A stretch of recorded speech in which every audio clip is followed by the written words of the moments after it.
अस्सलामुअलैकुम स्टूडेंट, उम्मीद है कि आप सब बिल्कुल खैरियत से होंगे। और इससे पहले हमने चैप्टर नंबर 1 जो कंप्लीट किया था वो आप मुकम्मल तौर पर स्टडी कर चुके होंगे और रिवाइज भी कर चुके होंगे अच्छे तरीके से। किसी किस्म का कोई क्वेश्चन अगर आपके जहन में हो तो आप वो क्वेश्चन बग़ैर किसी हेजिटेशन के मुझसे पूछ सकते हैं। आज हम अपने कोर्स का एक नया चैप्टर स्टार्ट कर रहे हैं और यहाँ से जो फिज़िक्स है हमारी वो बाकायदे तौर पर स्टार्ट हो रही है। चैप्टर नंबर 3 आज हम स्टार्ट करेंगे। चैप्टर नंबर 3 जिसका नाम है मोशन यानी कि हरकत। इस चैप्टर में हम हरकत यानी मोशन और हरकत से रेलिवेंट जितने भी पैरामीटर्स होते हैं, जितनी भी क्वांटिटीज़ होती हैं, जितने भी फैक्टर्स होते हैं उनको स्टडी करेंगे। अगर कोई चीज़ किसी जगह पर हरकत कर रही है तो उसका बिहेवियर किस तरह का हो सकता है। अगर कोई चीज़ हरकत करते करते कोलाइड करती है, टकरा जाती है किसी बॉडी से, तो टकराने की सूरत में उसका किस किस्म का बिहेवियर होता है, वो तमाम चीज़ें हमें इस चैप्टर में स्टडी करनी है।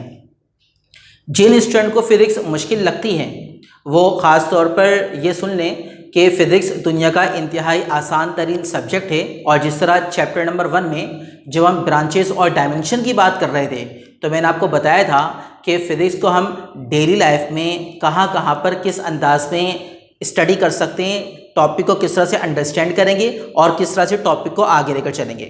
तो वो स्टूडेंट जिनको फ़िज़िक्स आमतौर पर मुश्किल लगती है वो देखेंगे कि फ़िज़िक्स इंतहाई आसान तरीन सब्जेक्ट है और इस चैप्टर में जिसमें हम बाकायदे तौर पर अपनी रूटीन की लाइफ के मुताबिक फ़िज़िक्स की एप्लीकेशन स्टडी करेंगे, इसको हम डेली लाइफ की एग्जाम्पल की बुनियाद पर ही समझने की कोशिश करेंगे।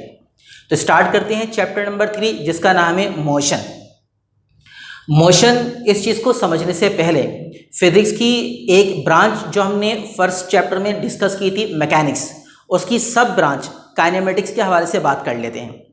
काइनेमेटिक्स जिसको किनेमैटिक्स भी पढ़ा जाता है, ये बेसिकली ग्रीक लैंग्वेज का वर्ड होता है काइनेसिस, उससे डिराइव किया गया है काइनेसिस। लफ्ज़ काइनेसिस का उर्दू में जो मतलब होता है वो होता है हरकत, यानी जो हमारे इस चैप्टर का नाम भी है। लेकिन हम यहाँ हरकत के जो पैरामीटर्स हैं उसको तफसील से डिस्कस करने की कोशिश करते हैं। और हरकत के जिन पैरामीटर्स की हम बात करेंगे वो पैरामीटर्स कौन कौन से होंगे। एक पैरामीटर आप छोटी क्लास में ही पढ़ कर आए हैं, डिस्प्लेसमेंट। दूसरा पैरामीटर जो हम डिस्कस करेंगे वो है वेलोसिटी। और तीसरा पैरामीटर जो हमें डिस्कस करना है वो है एक्सीलरेशन। और आप जानते हैं कि जब कोई चीज़ मूव कर रही होती है या डिस्प्लेस कर रही होती है, या जब किसी चीज़ की हम रफ्तार यानी वेलोसिटी की बात करते हैं, या जब किसी जिस्म के एक्सीलरेशन यानी इसरा की बात करते हैं, तो इन तमाम की तमाम क्वांटिटीज़ के साथ एक और क्वांटिटी भी एसोसिएट करती है। और वो क्वांटिटी कौन सी होती है? टाइम।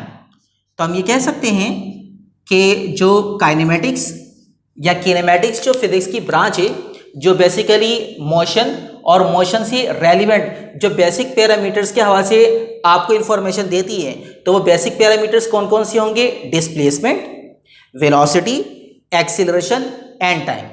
वन बाय वन हम इनको समझने की कोशिश करते हैं। लेकिन सबसे पहले हम स्टार्ट करते हैं रेस्ट से। बाकायदे तौर पर अपने चैप्टर नंबर 3 स्टार्ट कर रहा हूँ और यहाँ से चैप्टर नंबर 3 बाकायदे तौर पर शुरू कर दिया है।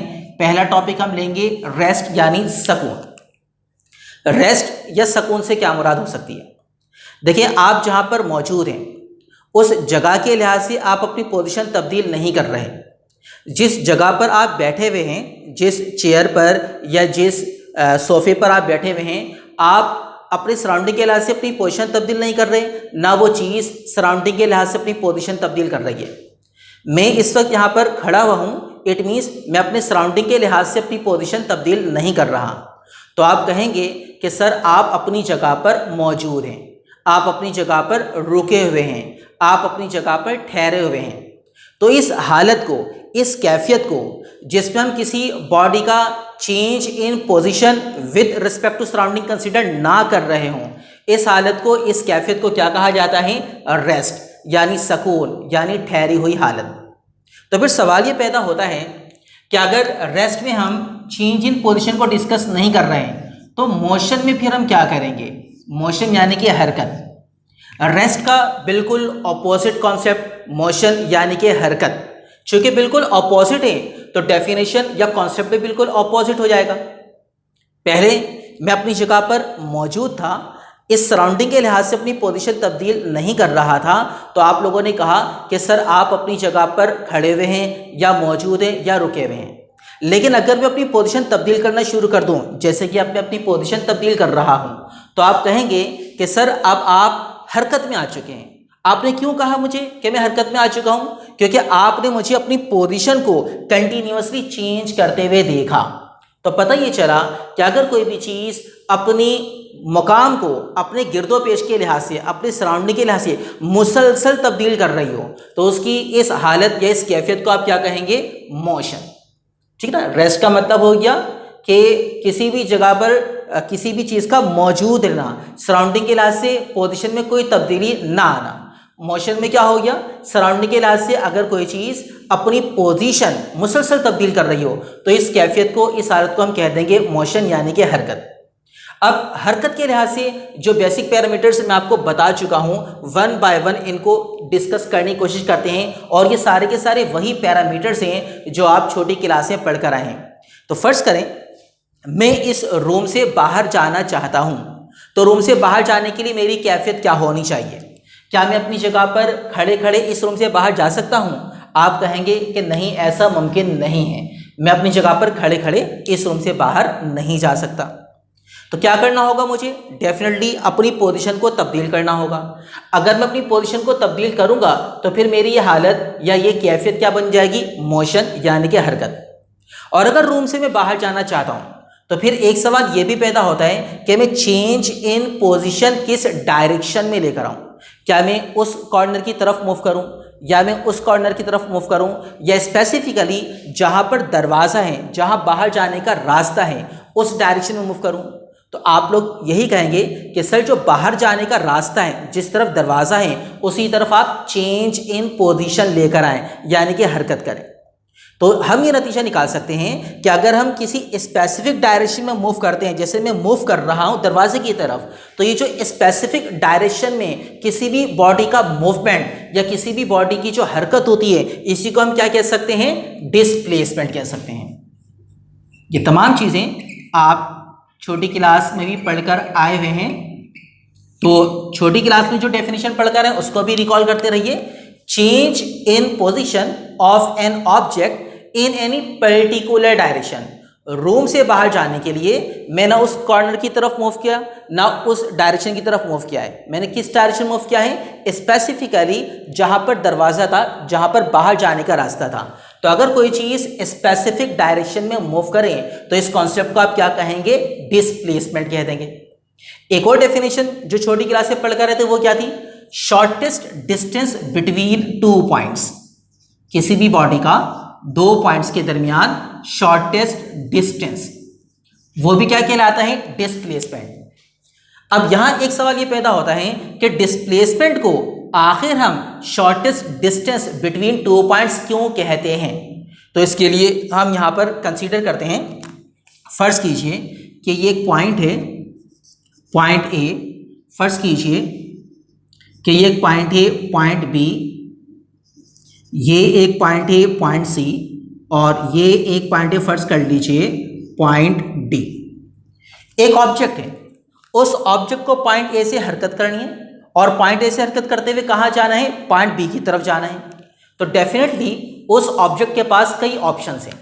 एक ऑप्शन तो ये हो सकता है कि वो ऑब्जेक्ट पॉइंट ए से हरकत करते हुए डायरेक्टली कहाँ पर आ जाए?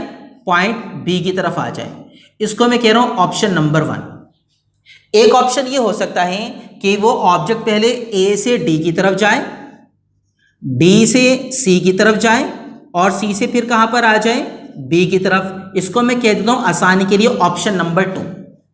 एक ऑप्शन ये हो सकता है कि वो ऑब्जेक्ट पहले ए से सी की तरफ जाए, और सी से फिर बी की तरफ जाए, डी पर वो ना जाए। ये हो गया ऑप्शन नंबर 3।